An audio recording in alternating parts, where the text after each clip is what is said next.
We are back with episode 2 of the yet to be named Economic Development YouTube broadcast presented by economic developers for economic developers. Last time we talked about, we gave a little bit of an introduction as to what this show is really going to be. And then we got into how COVID-19 has impacted economic development practitioners around North America. And at the conclusion of that episode, I stopped and asked you to provide me some feedback by sending me a note, Tom at devcoreadvisors.com, and many of you did, and that was fantastic and that was wonderful. And really the question that was posed to you last time was, what have you been doing during the pandemic within your economic development organization, your EDO, within your community, to kind of keep things rolling? Because obviously activity has been down as supply chains have been impacted and whatnot. So I really wanted to hear, what have you in the field, you as a practicing economic developer, been doing during this period? So many of you had responded, and I'm going to share some of those responses with you today. And generally speaking, pretty much everybody across the board has said that they've obviously seen that traditional economic development activity has been waning. It hasn't come to a complete halt, but it's definitely slowed down. And last time I think I mentioned that a number of you who work in municipal government who work within city halls, perhaps work within chambers of commerce, you often have walk-in traffic, which sounds odd to folks in other avenues of economic development. It sounds odd to have walk-in traffic because generally we create our own opportunities and we create those opportunities for our communities. But those located within city halls and within chambers of commerce and some other EDOs do have walk-in traffic of folks who simply show up and say, hey, I've got this business idea. How do I get it off the ground? So clearly the walk-in traffic has been impacted by COVID-19, as everyone's been encouraged to stay home for the most part. Many organizations, while they're still, trending forward, are still acting quite cautiously. And I'm not talking about EDOs right now. I'm talking about private sector business. And they are acting very cautiously, particularly those that are in production or fulfillment capacities in their industries. So clearly the logistics have slowed down. Logistics have slowed down as production slowed down. As going back to March, April, May, June, many operations, many manufacturers and processing facilities really closed their doors really for at least a couple of weeks to really kind of see how COVID was going to pan out. Now, during those delays, a number of those business sectors really did quiet down, really did stop production. And, you follow that food chain down, if you will, that supply chain down. If the material producers are slowing down, then those who assemble products at the end of the day, they obviously slow down as well. And the reverse is going to happen when when the economy finally does get kicked back into higher gear. Demand is going to outpace supply in many cases. Not all cases, but in many cases. In fact, I've done a number of small projects, even around the house. I rebuilt a deck this summer and a few things around here. One of the things that I ran into was a critical shortage of lumber that was in the marketplace. And a number of other things that I do professionally, we've experienced that as well. And that's been directly impacted by COVID, in that lumber mills were closed for a great portion of the summer in many instances. As well as process piping and sewer piping and things along those lines that are necessary items for any construction project, big or small. So in fact, for the longest time, if you go to a Home Depot or a Lowe's or a Sutherland's or whatever your home improvement store du jour happens to be, you would find not a lot of materials in the lumber aisles. So it's definitely impacted things in that case, and that's sort of an example of how supply chains have been impacted. So probably when all this stuff does get back on track, we will see some sort of inflationary pressure as supply will be diminished compared to demand, if you will. Other findings that I got from the economic developers who sent me notes over the past week or so were fairly predictable. Their travel has definitely been reduced, if not in half, in 80% by 80%, if not more than that. They're no longer out doing those traditional business attraction and community evangelism efforts, if you will, where you actually leave your home base and go out and find your target business that you would like to see relocate to your community or grow in your community. Those trips have pretty much been sidelined for the summer. A few of them have not. I've done some travel myself this summer, and I found I find it hilarious that I constantly find my economic development compadres in airports around North America, quite by accident, but they're off doing their own thing and they're headed overseas, and they were doing a number of exciting things as well, just to kind of keep the momentum going within their EDOs. Business retention visits far and wide have either been eliminated this summer or have been reduced to simply being handled via Zoom or conference call. And one episode here coming up, we're going to talk about business retention visits and perhaps a strategy for business retention visits that don't completely slam the door on you for future contact with whatever business you happen to be meeting with. But we'll get into that on down the road. But I do have a plan for business retention expansion that is fairly gives you the data you need, but is fairly quick and non-invasive for that C-level staffer that you are trying to have a personal conversation with regarding the course of their business. Many EDOs have been passing on and publicizing information from the CDC relative to payroll protection program or the CARES Act or a number of other things like that. So they've basically been conduits to provide great information to their business community about opportunities and some funding arrangements that may be out there to assist with private business during this time of slowdown. Some have reorganized their staffing. A few have decreased staffing, but for the most part, it sounds like most of the EDOs that I've dealt with anyway, or those who've contacted me over the past week, sounds like most of them have really done a pretty good job buttoning up their finances and again, reducing travel expenses and things along those lines has really been beneficial to kind of keep them plowing along to where they didn't have to reduce staff. A few have actually increased staff. As this has presented an opportunity for them to really kind of fine tune and hone what that EDO is really focused on, what they're targeting to go after in the future. But most have really taken the time to address those rainy day items that I talked about last week. And that is, have you updated your website? Have you recrafted your strategic plan? Have you put together your legislative agenda for 2021 as we're at the end of 2020? Now's a great time to be doing that. So at the first of the year, at least here in Missouri, legislative session starts in January, runs basically through the end of May.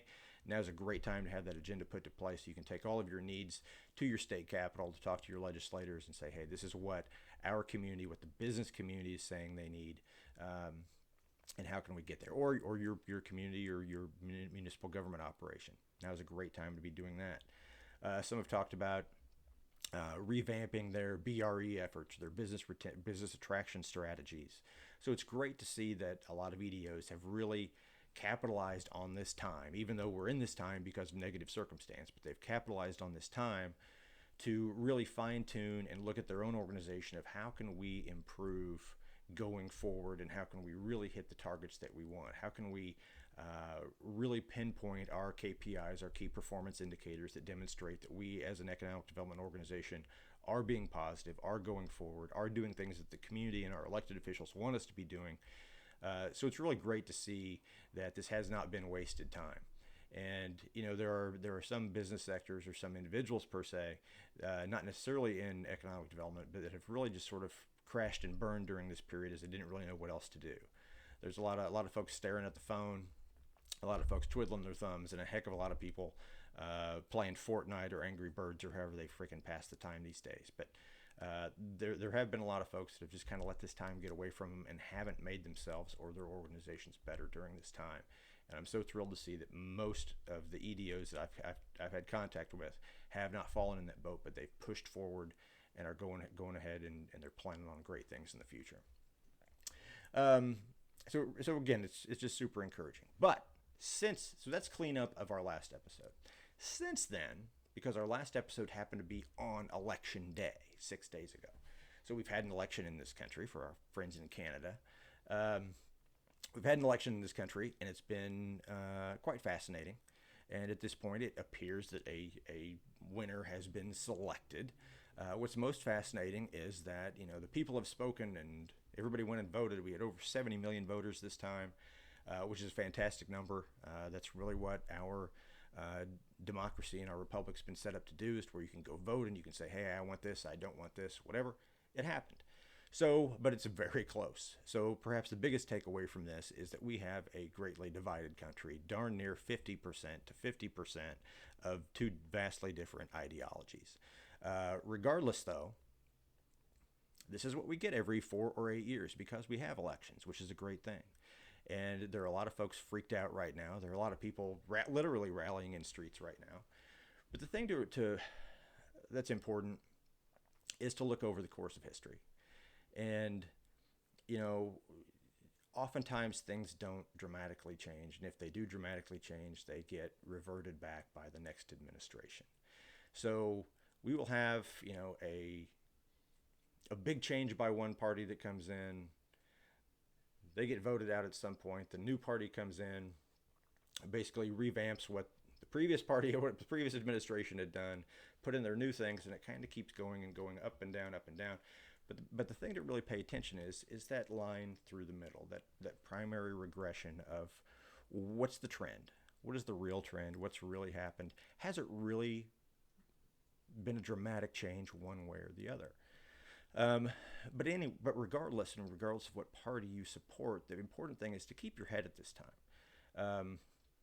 And remember, if your election stress has lasted longer than 4 hours, 4 days, 4 weeks, for whatever, go take a walk, chill out, turn off the news for a while, get your head together, and just recognize that the greatest the greatest level of politics that can impact you and your organization and your community is your most local level of politics. That would be your board of aldermen, your city council, your county commissioners, your state legislature, whatever. That's really where the meat and potatoes of economic development comes from those lower rungs of government, if you will. I don't mean lower in any sort of condescending term, but simply those levels of government that are closer to home are the ones that are going to impact or have the greatest impact on your programs, your developments, what's going on in your community, your county, and frankly, your business. Very rarely does a national or federal economic development program come out that the vast majority of local economic developers can really rely on and utilize. Most of them are going to be things that your city administrations put in place, your county commissioners put in place, or your state level legislature puts in place. So really pay attention to your local politics and let the folks in Washington do what the folks in Washington are going to do. But again, the most important thing is for you to keep your head, to let your business community see you keeping your head and just advancing the ball. So elections. That's kind of all I have to say about elections. But it is in the news right now. It's going to be in the news for quite some time. The new administration doesn't take over until the third week of January. But again, it's just important for you to demonstrate, as the economic development professional in your community, demonstrate a level of compassion and calmness and wherewithal that things are going to be okay regardless of who happens to sit in the White House. So be that voice, be that example for your community. Keep talking business, keep talking about the positive things that are going on. Don't be ashamed to address the negative things that are going on, business closures and whatnot. And right now, frankly, you've got a huge scapegoat out there called COVID as to why a number of businesses aren't doing things. And it's not really just a scapegoat, but it's a fact of life that these businesses have slowed down. They've dropped their plans. They've reduced their plans. A lot of them are playing wait and see, which is actually a pretty good strategy for them. If you were on the other side of that ball, if you happen to be running a manufacturing operation or a large service organization or something right now, you'd probably want to play wait and see right now as well, because as we previously talked about, revenues are being diminished because a lot of things have been slowed down by the COVID-19 pandemic. So again, just be kind. Be kind to each other. Be kind in your community. Go out there, be that example. Be positive. Be that bubbly economic development person who proudly sits in the intersection of public policy and free enterprise. Communicate with both your private sector businesses as well as your local government professionals. Make sure everybody's on the same page and going forward. But again, for your community to rise out of all this garbage, for your community to elevate and to get back on track and to go do those amazing things that it's been doing and that it desires to do, you've got to be positive, and those folks need to see that leadership, meaning you, with smiles on their faces and doing amazing things and showing that there is hope just over the next hill. So with that, I'm going to close out today. If you have any questions or comments, I'd love to hear your comments on the election, what you think.